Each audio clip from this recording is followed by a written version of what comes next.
How advanced platforms for informed consent can reinforce trust in clinical trials, improve compliance.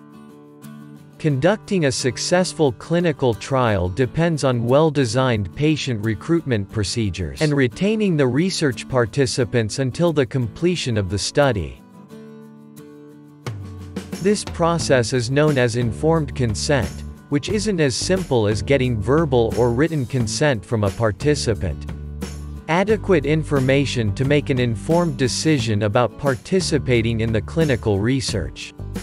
Informed consent may differ across clinical trials, and it's not limited to one type of consent.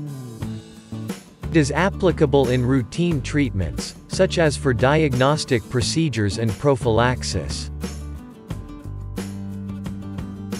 Research staff should not only obtain consent before trials, but they have to obtain it from the participants throughout the trial process.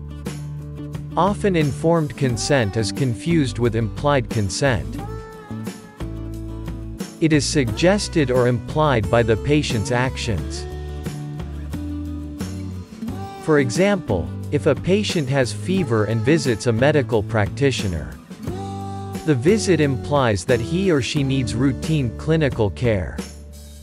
This minimizes the logistical burden and risks of exposure to infection, and offers the flexibility to ensure continuity and integrity of clinical studies needing to be pandemic-proof. Thanks for watching Infinitler video. Follow us on YouTube, Facebook and Instagram.